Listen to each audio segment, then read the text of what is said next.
Imagine a world where a few individuals possess wealth more than billions put together. This is our sad reality today.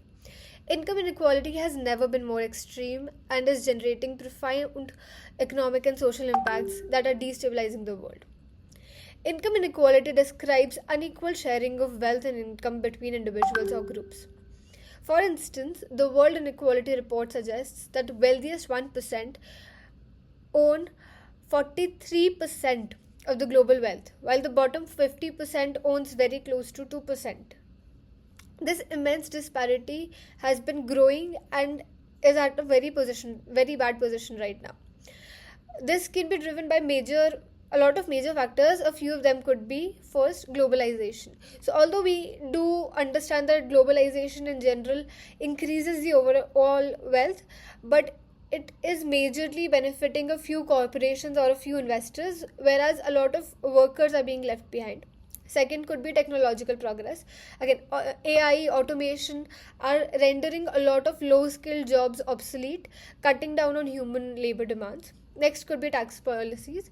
So, a lot of taxation policies are made in a way that they benefit large corporations and investment houses. However, they do pose a very high burden on lower and middle income groups. So this can be beneficial in a lot of ways in terms of driving the economy at a certain level, but it does pose a burden on the lower classes as well. Next could be stagnant wages. So although our productivity is increasing and the cost of living is increasing, for a lot of people the wages remain stagnant for a large period of time. So it becomes difficult for them to afford the same standard of living with the rising costs. While we're saying that this disparity comes with a lot of consequences, some of them could be: one, economic instability.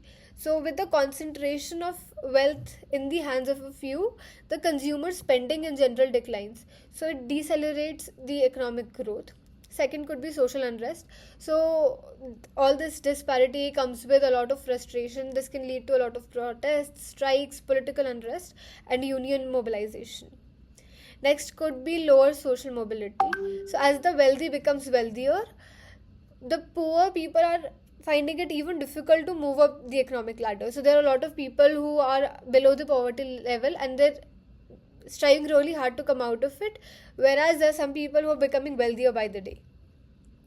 So this brings us to a point that although we have reached unprecedented levels of income inequality, all is not lost.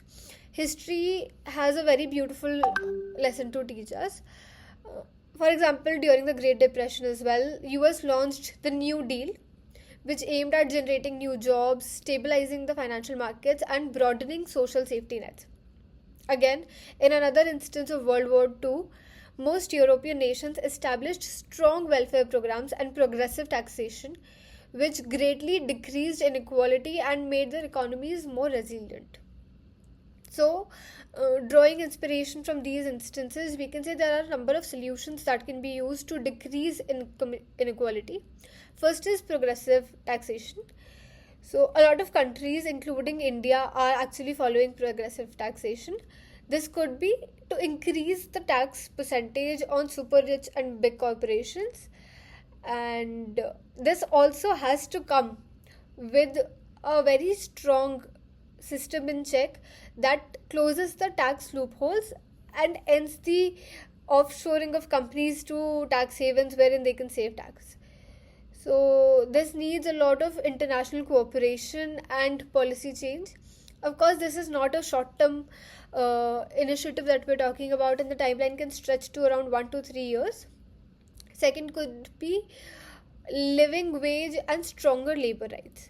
So we really have to make this a policy wherein the wages are moving at par with the cost of living. So as the cost of living increases, so do the wages. Next could be access to universal education and healthcare. This is very important to invest in human resources and to make sure that they get access to it. Next could be wealth redistribution policies.